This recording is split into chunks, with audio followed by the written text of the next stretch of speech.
This episode is sponsored by the Bridge to Recovery, a nonprofit program on 115 acres near Bowling Green, Kentucky, a tranquil place where they've been changing lives for over 40 years.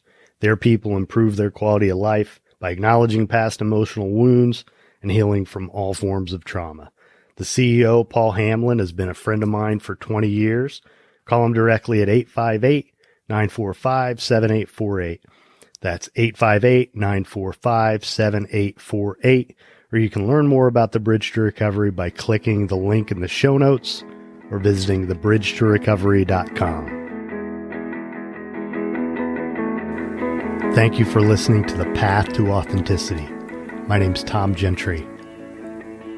I think of this show as the opposite of small talk. You'll hear real conversations with real people who know who they are. We talk about what makes them who they are, how they became who they are, and how we might become truer expressions of who we are. I'm Jen Conway, and this is The Path to Authenticity.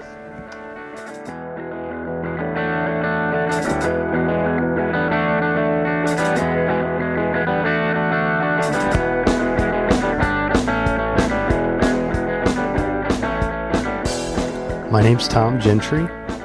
This is The Path to Authenticity. Thanks for listening. This podcast has been in the works for quite a while now. This is episode 3. A good 3 or 4 years that I've been planning this, developing the idea, and it all began one weekday morning, very early. I got a text from my friend Jen Conway posing the question, have you ever thought about doing a podcast? And at that point, I really hadn't. I guess it had crossed my mind a couple times, but I'd never really given it any serious consideration until then. So I started toying with the idea of what I might do with it. Finally arrived at the concept of doing sort of an interview format, an informal interview format, really something I'd rather characterize as a conversation. From the get, Jen has been a part of this process.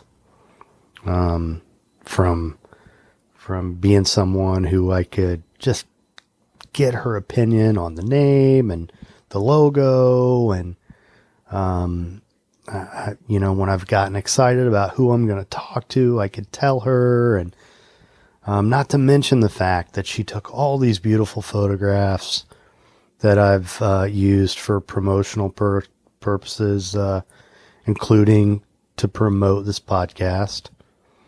She's just been a big help to me, and she's been a friend for a long time. She's one of the best friends that I've ever had, without question. Great person, phenomenal photographer, and she's just really passionate about life. And, I enjoyed having this conversation with her. I hope you enjoy it too.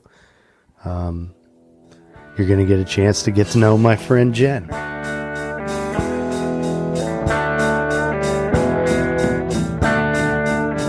Just the product of some bad seeds. Jen. Just some guys. Hey, Tom. Thanks for being here. How you doing? I'm doing great. Thanks for having me. No, I'm very, very happy to have you. So, for those of you who don't know already, all the good pictures that you see on either my websites or my profile pictures on social media, Jen took all of those. So she's an awesome photographer and has been really, really good to me. And we've been friends for decades, multiple decades. So, yep. So 30 years or something. Yeah, so she sat in front of me in 8th grade math class. That's how this all started. So why don't you take a couple minutes and just explain to everyone what it is you do with your life? from a professional standpoint? Okay. I am currently, I have a lot of hats. So, my primary hat where I started, is that I'm a birth photographer. That is not bird. So I do not photograph birds.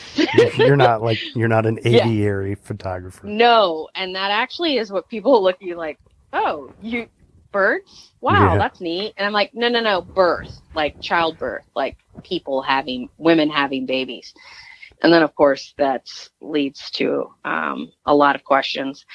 But I'm also a doula, which, we can talk about further because a lot of people, again, will hear that word and not know at all what that means either. So actually, it's getting more popular. So people do kind of understand what it is. So is there a difference between a doula and a midwife?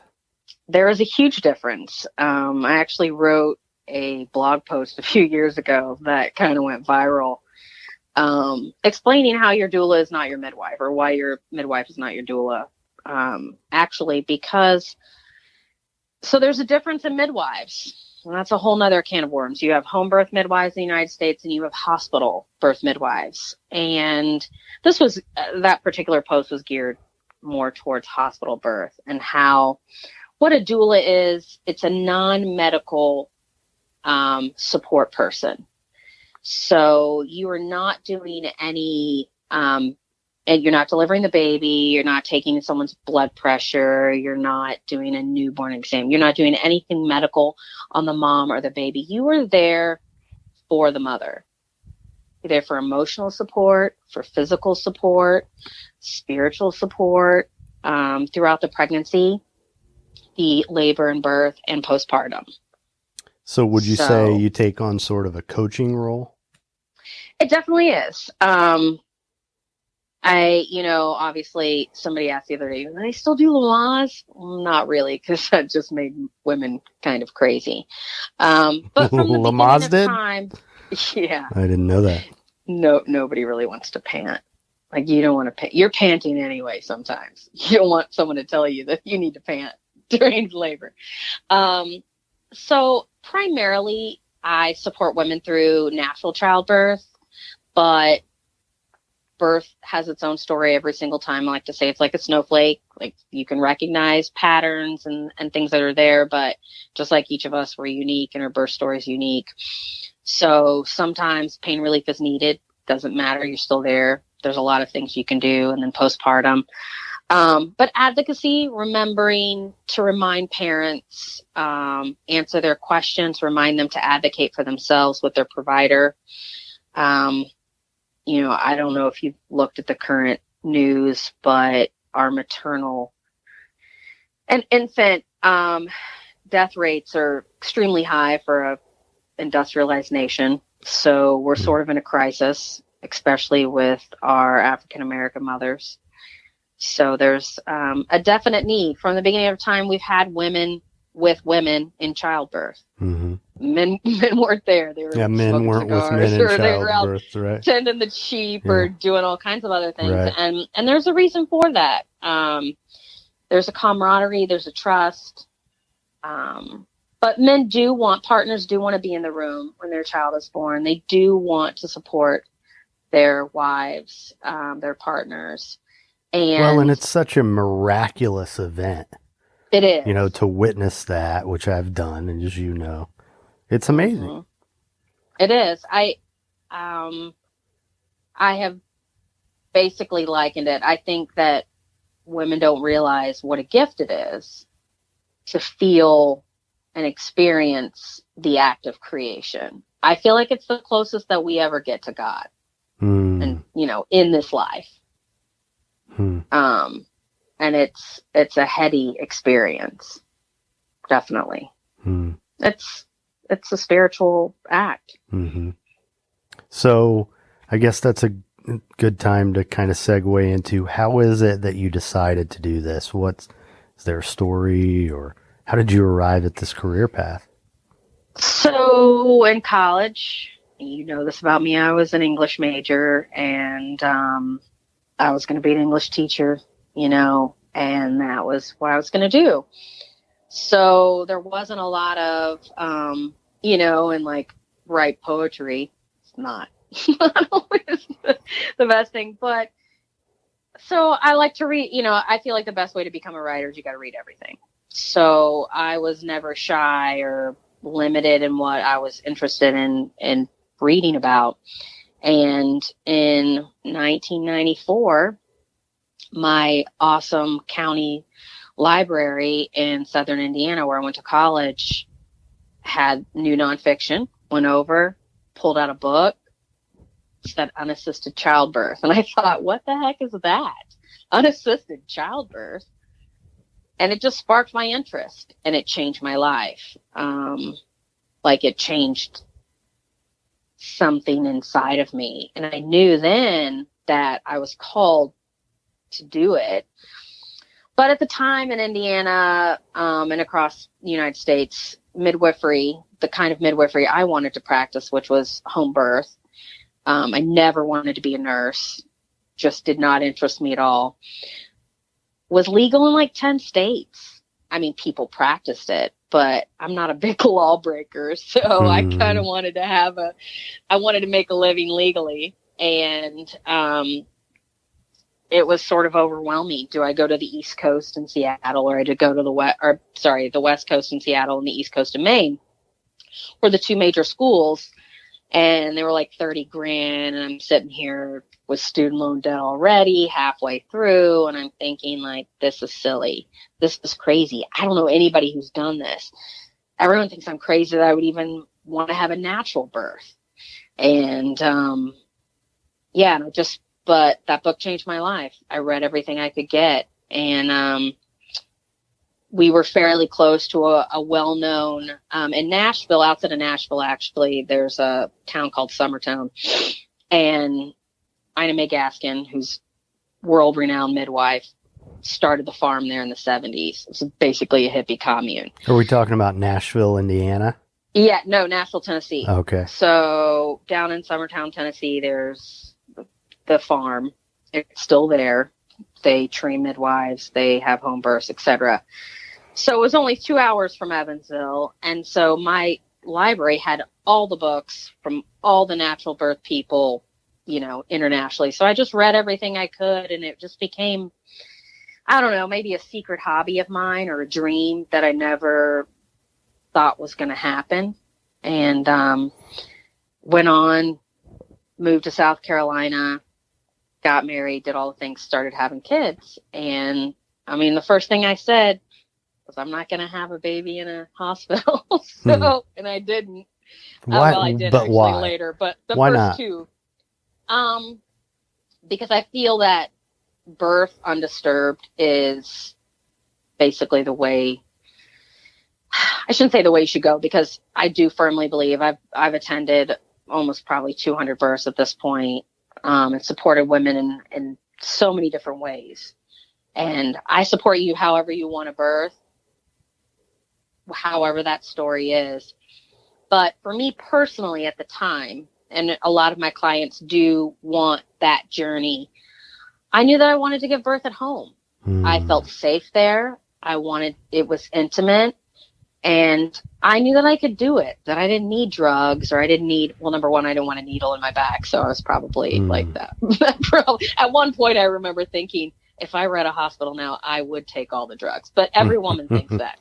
Yeah. Like at one point, you're like, yeah, I don't think this was a great idea. But that's the point where you're usually going to have your baby. And it's the point where you cross over that. Birth is a mountain. You climb it up and you go down. I mean, it takes a long time to get to the top, for sure, sometimes. So yeah, that was what I wanted, and didn't think that it would happen. And then after I'd had 3, I'd only had 3 kids. So before my last was born, back in like 2012, I just decided, like, I want to photograph births. I thought a bunch of different times about becoming a doula, but it wasn't the right time for me at that point. And I always loved photography, but I knew that what I wanted to document was real life. whether that be real life breastfeeding with mothers and children, and just like what happens at your home, not necessarily post pictures, but also really like birth, because that's what interests me so much. Right. So I don't know if that was God's way of trying to like say, okay, I'm going to get you in through this door. It fulfilled a lot of needs for me, creatively, and the birth experience. So I started hanging out with a midwife friend of mine that we went to the same church, and she'd call me up and be like, hey, you want to come to this birth, etc. So I was like, sure. I would go take pictures. I would give them the pictures. And then I got pregnant with my last child, my youngest. And then I delivered her with the midwives at our hospital. And after that, when she was about 9 months old, she was about 6 months old, really. And I said, I'm going to do this.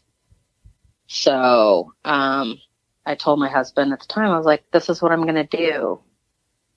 I was like, what do you mean? Like, this is what I'm going to do for a job. And I'm going to make this my career. And it's going to take about 5 years, but I will have a profitable business at that point. Sorry, I'm a little tongue-tied. And that's just what I decided I was going to do. So I had a marketing background, so I was able to do some of that and kind of know how to seek things out. But there was no one who was doing that. No one was there was not a birth photographer in this area. Birth photography still is kind of on the rise, and it's getting more and more press. More and more mothers are deciding they're celebrities that hire it, but it's still a very intimate situation. So some birth photographers put all the pictures out, because that's the first thing clients will ask, like, what kind of, like, and I'm like, no, I'm not going to post a money shot. Like, we're not going to do that, really. And I don't, like, their privacy is something that's super important to me. And I've never posted anything on social media that hasn't been approved, or that isn't modest.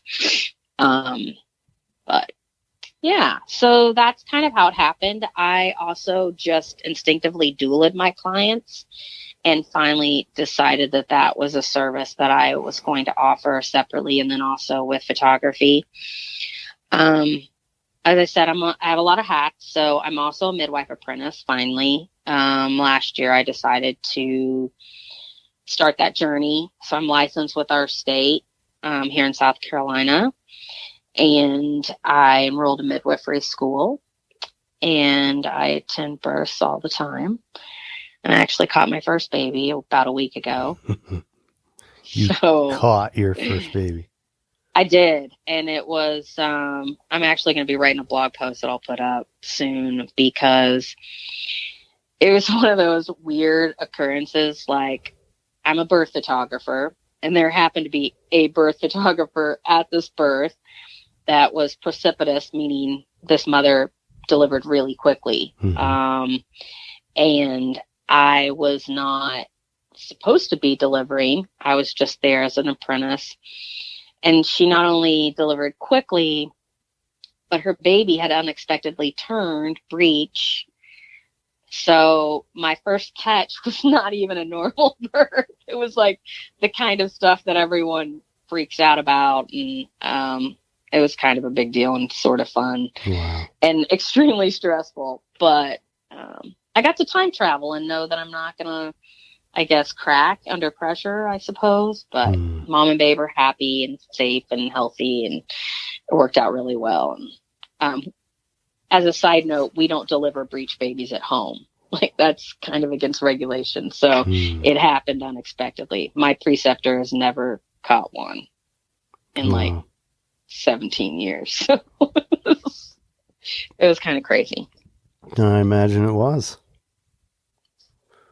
So you became a doula before you were having kids, or during the time that you were having kids, or after?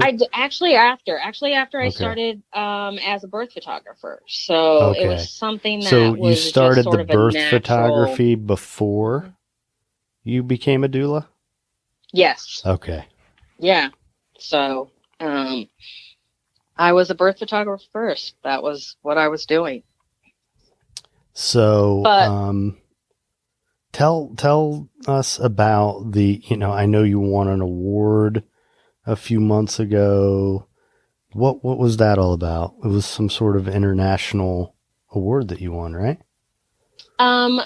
so there are birth photography contests, and there are lots of photography contests out there, and I've been kind of fortunate. I've entered a few, and I've placed most of the time that I've entered, which has been nice.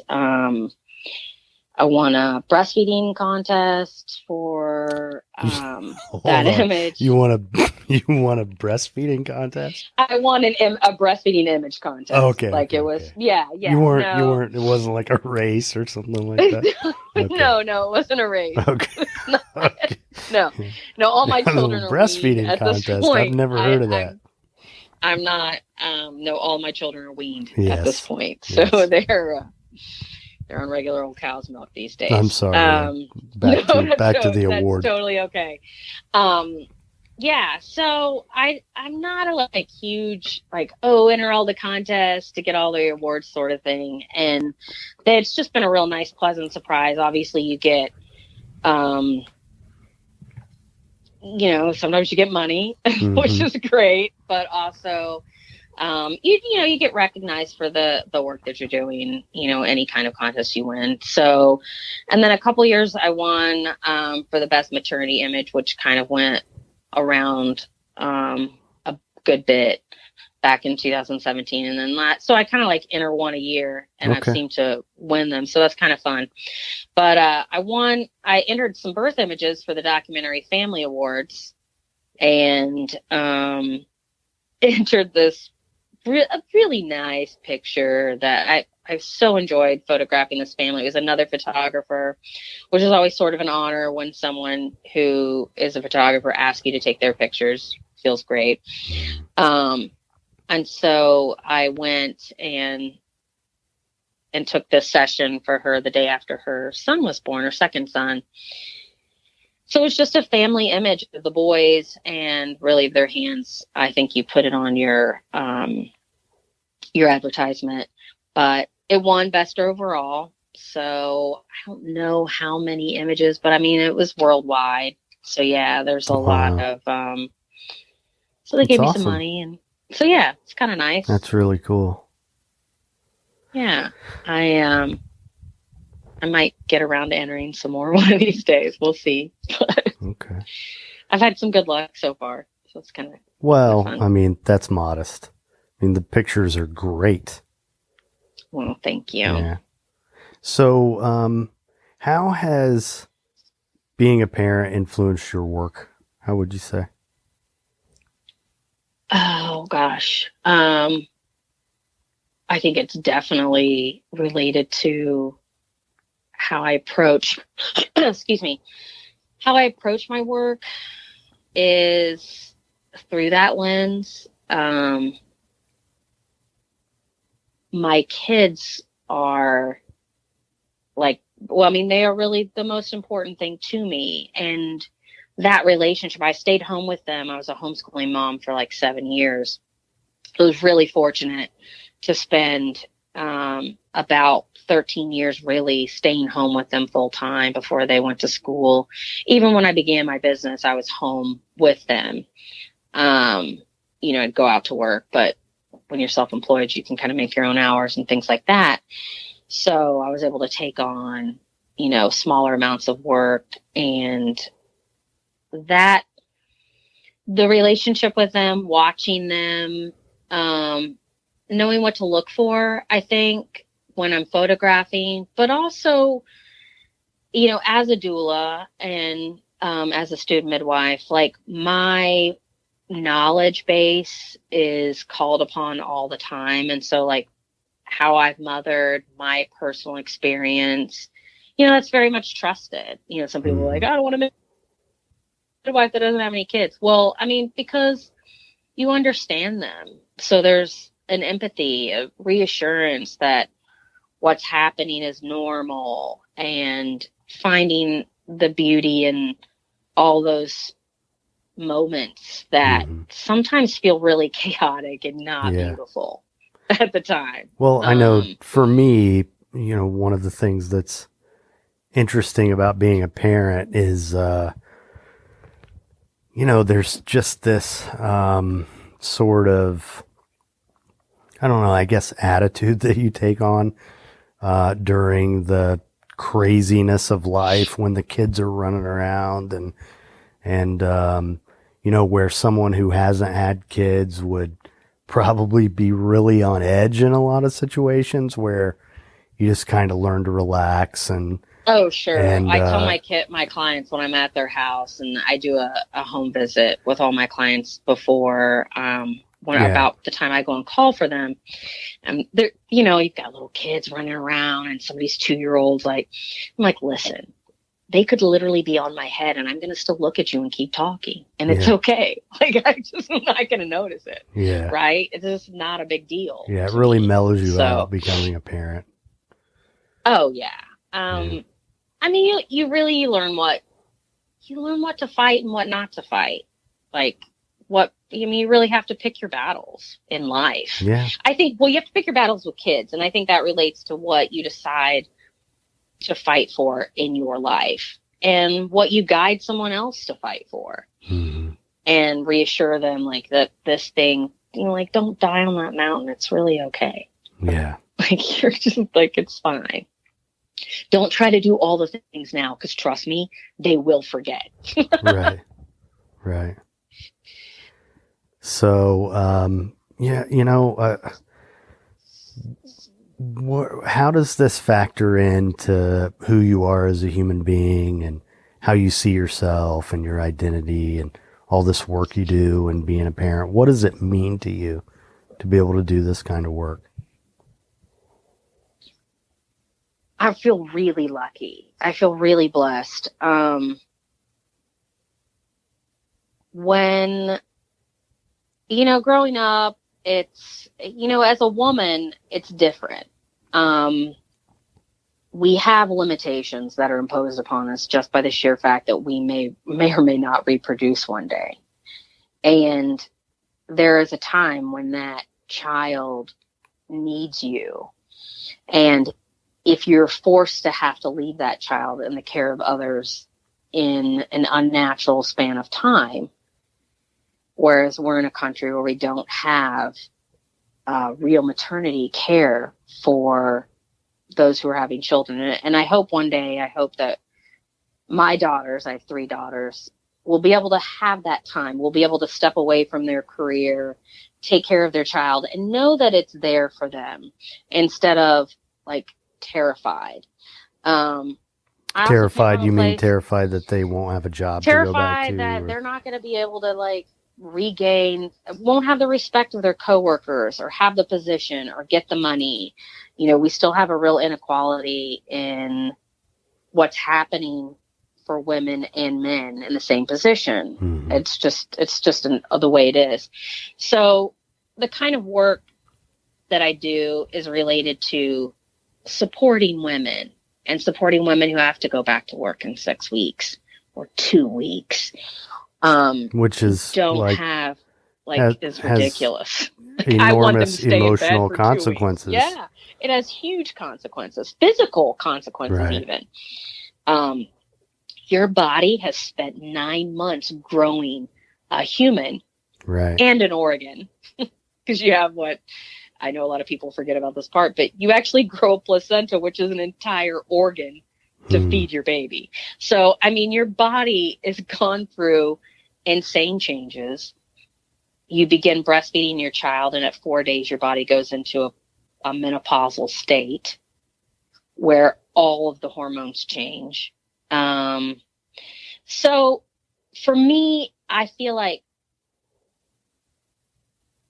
my role is to advocate for women in motherhood and in pregnancy and in childbirth, because it's so important. I feel like I want to see things change in that arena, and I want to be able to have more of an advocacy role. I think my political fundraising background from when I was a lot younger wants to be able to do some of that when I have the time, obviously. But ask me your question again. I started thinking about something else, and why I love this work so much. It is, my identity is first being a mother, because that was never a question as to what I wanted to do with my life. Like, I wanted to do all the other things, but I knew no matter what other things I did, I was going to be a mom. Mm-hmm. And to help other people feel satisfied in that, like to feel confident, to embrace it, because it is a time, like your children do get older and they do become more independent, but there is that time to really like it. And if you've been a working mom or a working woman, and then all of a sudden at like 30 you have a kid, I notice like my older mothers definitely have this transition that's harder for them, because they have had their careers, and then all of a sudden they're like, wow, everything stops and time kind of stops. And to give them that emotional support, it's just really important. And I feel like also to show my children that what's most important in life is to be in the service of others. Absolutely. So, you know, so yeah, like, what's it like for them?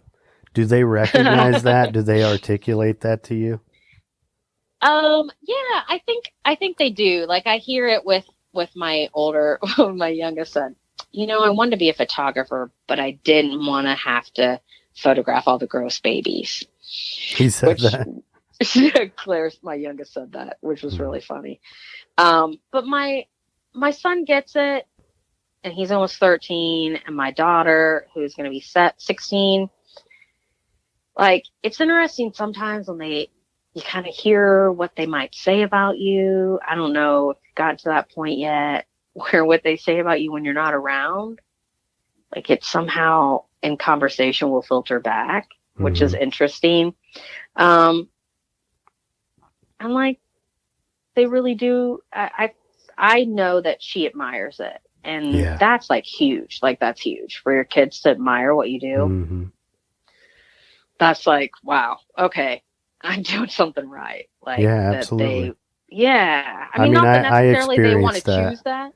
Yeah, I've experienced it with Jack, where he knows that, you know, my life is about helping other people. And, you know, at times I notice the way he carries himself. He's proud of that, and makes him feel good that he can say that about his dad. Yeah, I mean, they really do. Like, when we're out, like, I'll see people and they're like, oh, blah, blah, blah, and your mom and this, you know, I'm like, I mean, that makes them feel good, which is great. I'm glad, because it is a sacrifice. There are limitations. Like, sometimes you're just like, am I going to get to go to this thing if I get called to a birth? Right. Or can we go do this thing because I'm on call right now? So, you know, there's a downside to every job that you have.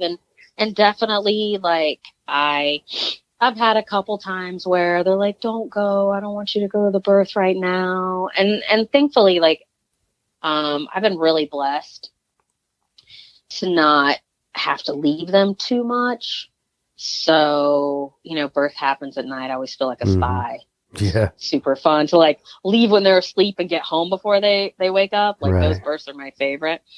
You feel like you've just, you know, been out on a secret mission. Have you talked to any of your daughters about taking them along on any of these births? You know, I have, and there may be a couple. I really wish, actually, that I would have let my oldest witness her younger sister's birth, but she was about 9.5, and you know, might have been a little too much at that age.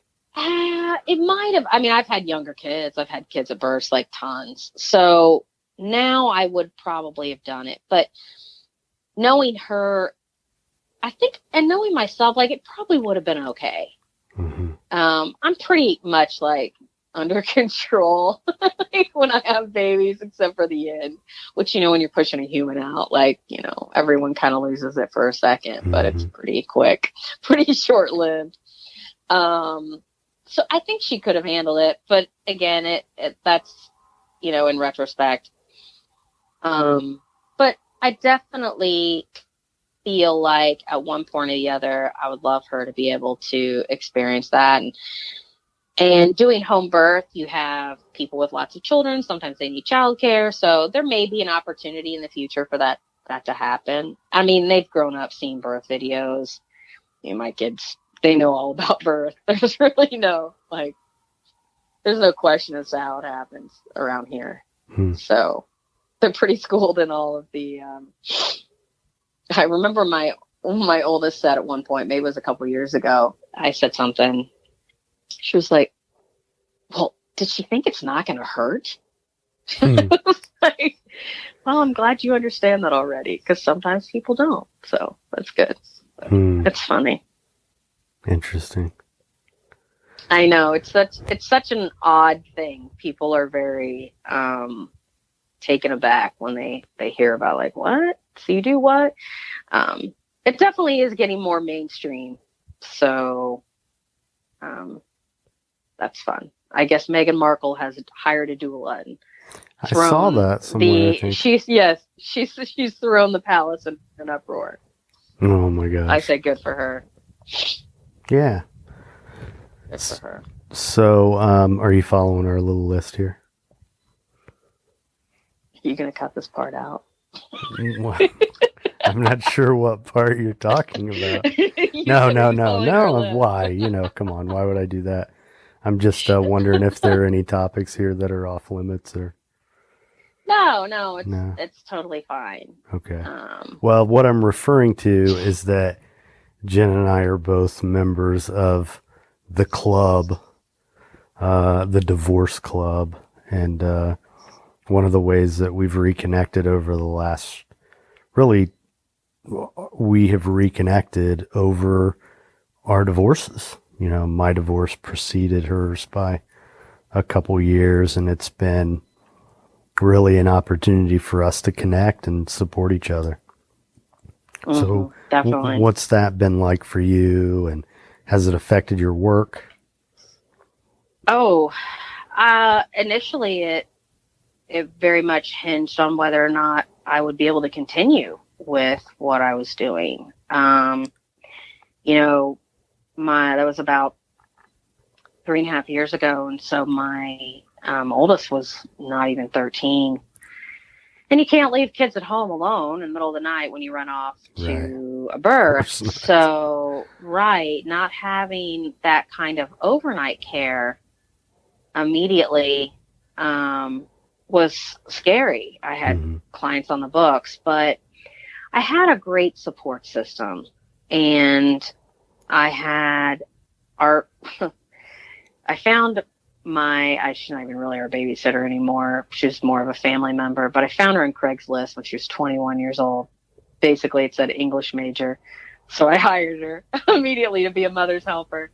And she actually has grown up and done all kinds of things and is like an amazing person who bought a house like about 4 minutes from us. Or from me now. And having her and really good friends be able to step in and provide that overnight care, sometimes for free, sometimes paid. And I put that in the hands of God. Like I said, if this is really what you want me to do, then you have to make this happen. Mm-hmm. Oh yeah, he told him that he has to. I did. I said, if this is my calling, if this is what you want me to do, you have to make it happen because I don't know how at this point. Right. And that was completely answered, and he did. And every time I would doubt, something else would happen to say, nope, stay right here. And then even this last year with having basically my own very busy birth business and being an apprentice for another very busy birth business and doing both of those about cracked me wide open. And I said, is this what I'm supposed to do? Are you sure? And answers me every single time. Mm-hmm. He pulled a unicorn birth. Like, some midwives would have a breech birth on their quote unquote bucket list. I didn't have that bucket list. But I mean, pulled this birth that out of the sky and was like, hey, here, like, do this. Let's see. I think you can do it. Mm-hmm. I'm gonna give you that confidence. I'm gonna show you this is exactly where I want you. God loves midwives. So there's definitely a deep spiritual aspect of all this for you. Yeah. Oh, definitely. I think I said before, and I've made a bunch of women cry talking about it, and I don't want to make myself tear up right now on the podcast, but I think I shook my priest one time when I told him to, not even that long ago, that so in Genesis, as we're out of the Garden of Eden, men are supposed to toil at their job, which I believe to be true. I believe that men toil, and sometimes it's not fun.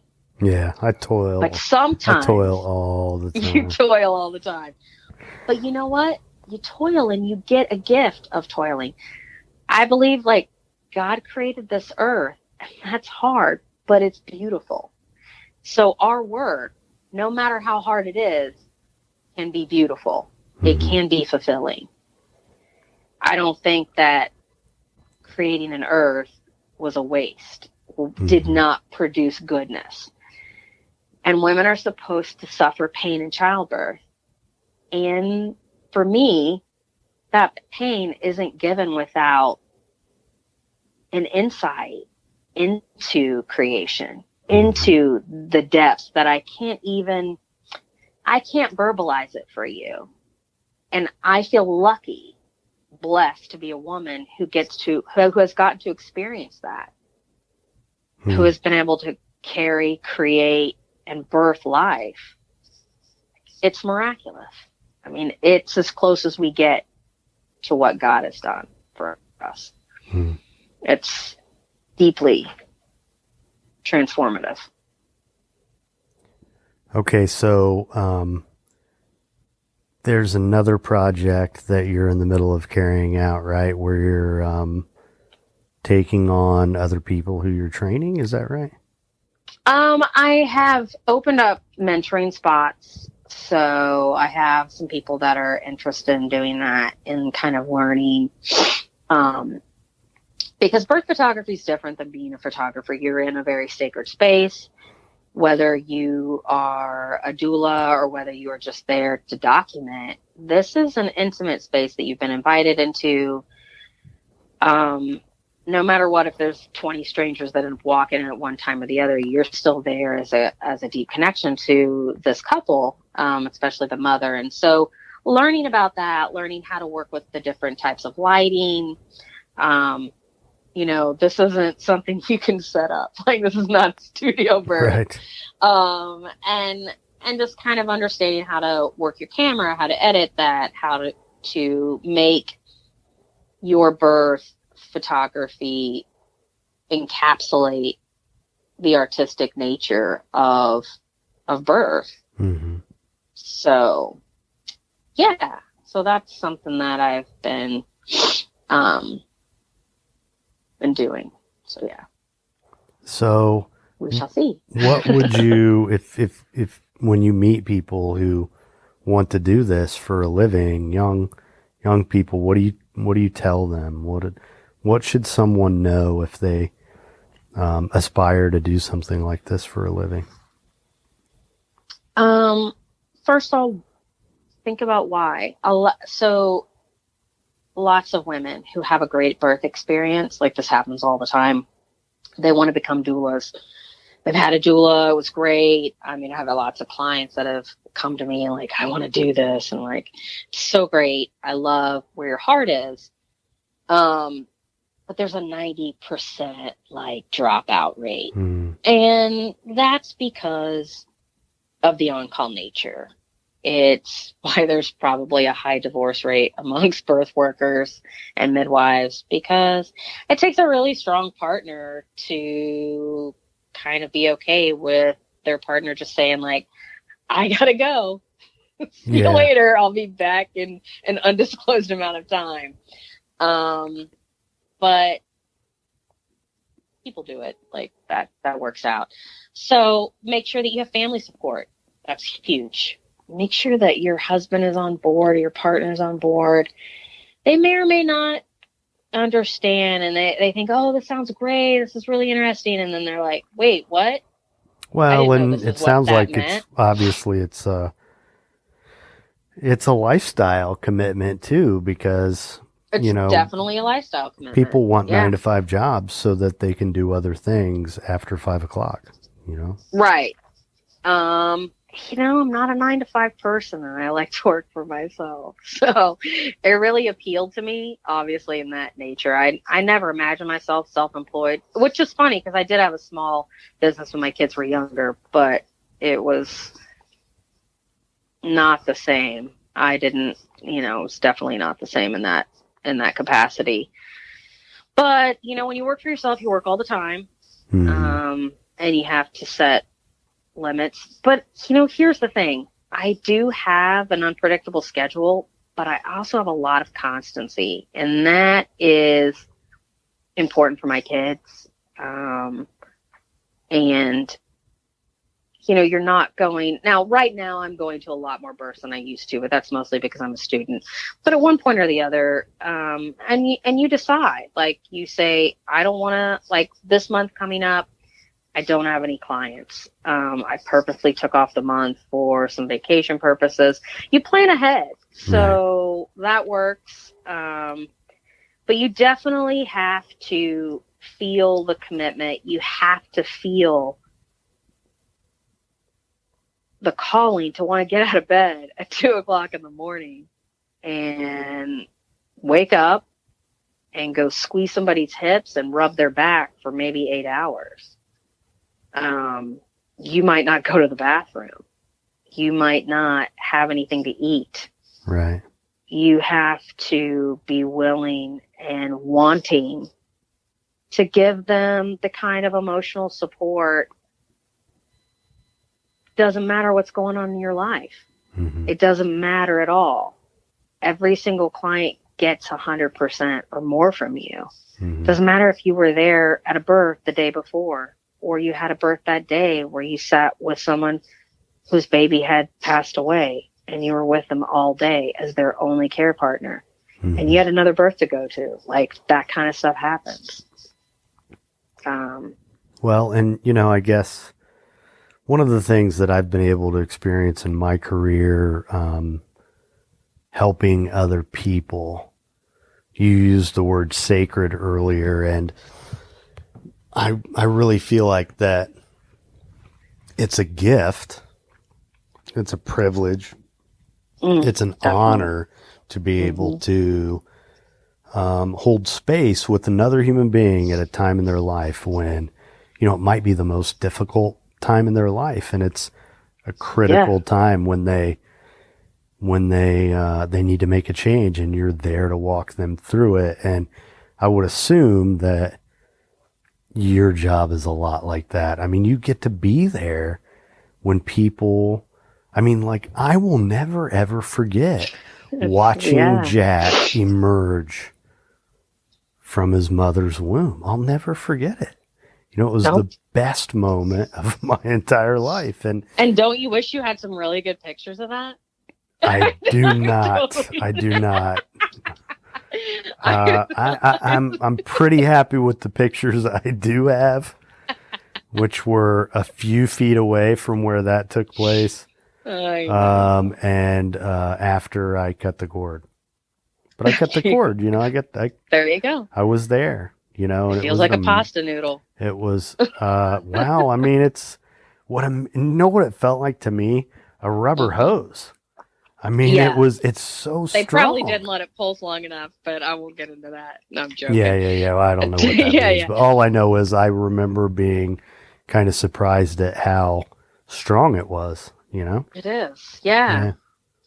Yeah. It's amazing. And you know, I mean, I have a photograph that I guess one of the nurses took that they were able to document the moment he and I first made eye contact for the first time that's ever. Super sweet. And it's my favorite picture in the world, you know? And imagine if that were professionally done. I know. I'm totally joking. No, that's true. It's true. Dad pictures are some of my favorites. Like, definitely, you know, again, people ask, like, well, what are you going to photograph? And I'm like, I'm going to photograph you seeing your baby for the first time. Yeah. That look, I'm going to video it if that's what you've asked for and make a film. And I'm going to show the look on your face when your baby came, like when you realized it was a girl or you realized it was a boy, or, you know, your husband crying and like that. Yeah. The way a partner will look is my favorite. Like, it is my favorite. Yeah. Like when the dads all of a sudden are like, you're the best thing ever, you know, you're doing a good job. Mm-hmm. Yeah. So absolutely. Yeah, it is. It's transformative, and I am, and you're right. I'm blessed. I'm honored. It's a privilege. People thank me and they're like, I couldn't have done it without you. Like, I'm so apologize for losing it or whatever kind of crazy, irrational postpartum stuff that happens, or because, you know, you think, oh, I should have said this, or I'm sorry I said. I'm like, you don't apologize for anything. You're freaking rock stars. Like, I get to be in front of like the strongest women all the time. It's amazing. It's great. Well, with that, you know, I should say that I feel privileged that you took part in this with me, not only being on the show, but this is the first telephone interview I've done. And, you know, it's probably going to be the third episode, I guess. And, I can't thank you enough for being here, being on the show, and all the support you've given me with the photographs. And I mean, I called you this afternoon to, you know, talk about a little, sort of tiny little crisis that I felt like I was going through that you talked me through this afternoon. And, I got to thank you for that. And, I try to doula everybody that I can. Yeah. But, you know, it's been pretty awesome to, we've come a long way from Mr. Uncle's math class. I'm glad you remember his name, because I really actually didn't even remember his name. What I remember more vividly is what a goof he was. You know, he's one of those guys who was always trying to be funny. And he was never that funny. He was never that funny. And the fact that he thought he was so funny, even though he wasn't, kind of made him more funny. You know? Right. Yeah. He's one of those guys. So math teachers inevitably have the weirdest, like, they have a disconnected sense of humor. They're just not on, you know. Yeah. Yeah. They well, can't compute. Sorry if there are any mathematicians out there, but maybe it's because they're such a boring. I can't imagine doing that for a job. It would make me want to scratch my eyes out. I couldn't do it. So anyway, I totally appreciate the beauty of math, by the way. Yeah, to the mathematicians out there. Well, I hope you're happy with how this has gone, and I hope that it'll help you in some way, and I hope that, you know, I'm sure we'll come up with some topic to talk about for you to come be on the show another time. Right? Does that feel like pressure or something? Does feel like pressure? No, I hope not. I didn't mean it that way. No, I mean, of course, I always enjoy talking to you, and, you know, I hope, I think we could have a lot to talk about. This has been great. I'm super excited. I'm glad to see. I'm excited where this is going to take you, and look forward to listening to the different guests. You're going to have so many interesting people, and I am appreciative and honored that you think that I was interesting enough to get on here, talk about. Well, if there's one thing I you didn't can even say use about... the V word. I didn't even use the V word. Well, you could have. What's the big deal? I'm joking. I wouldn't have had a problem with I always that. throw that out to my I'm not couples afraid immediately. of that. Like, you are going to hear me say vagina a lot because See, you worked it in, didn't you? I totally You did had that to. on I had to purpose. get it in. I just had to get it in. That's okay. I'm a doula and a birth photographer. Like, that's my business. Well, it's funny being a dad. I mean, when we were kids, that was not a word that you heard very often. I mean, when I was little, I remember my mom looking at me like I had 3 heads because I said the word pregnancy one time. But, oh my gosh. But my son, I mean, penis, kids, right? vagina, those anatomically correct words just aren't a big deal anymore. They're just not. So they're not. And I grew up where they weren't, which is funny because my mom always made sure we had the correct names for all body parts. Mm-hmm. And so much so that at a young age, at 4 in mass, I yelled out to my grandfather at the time that my vagina hurt. Oh my gosh. In the middle of mass. Oh, I bet they love that. So obviously I have never been afraid of. How old were you when you did that? I was like 4. Oh we were in mass. And he just looked at my mom and he was like, I think we're going to have to figure out another name for that. Thus everything became private. Oh, okay. Yeah. But I found a way to like start saying it again, obviously, in my adulthood. So that's anyway. Good. It's freeing. It's freeing. It definitely is. Yeah. All right. Well, thanks a lot for coming on, and I'm sure we'll be talking soon. Okay. Thanks, Tom.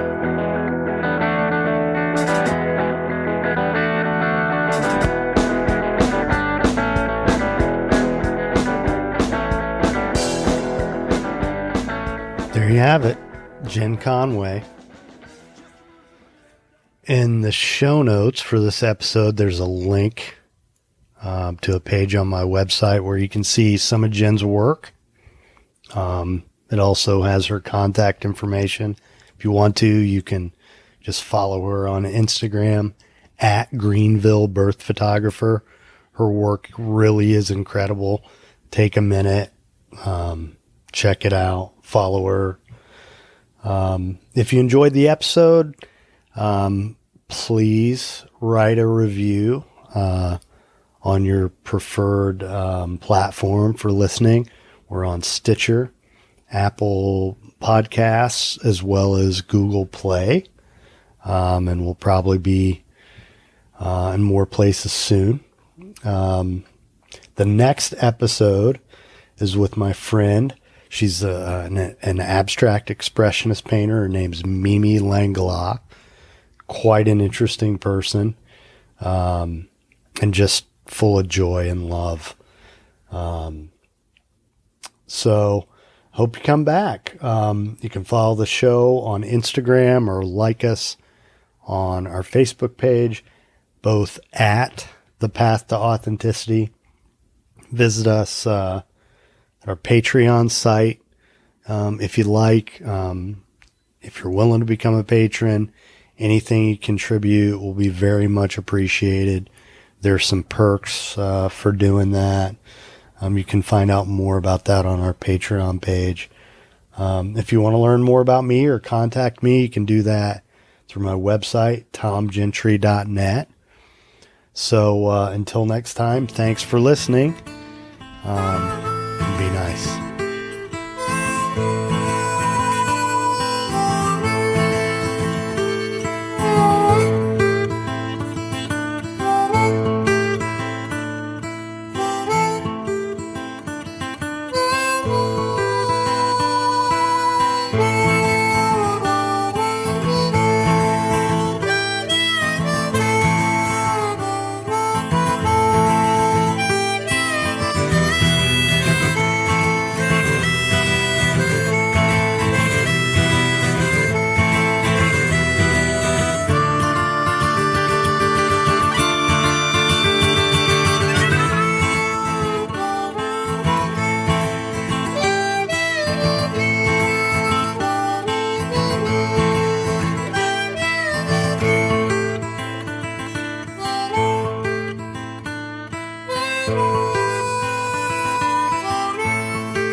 did great, honeybee.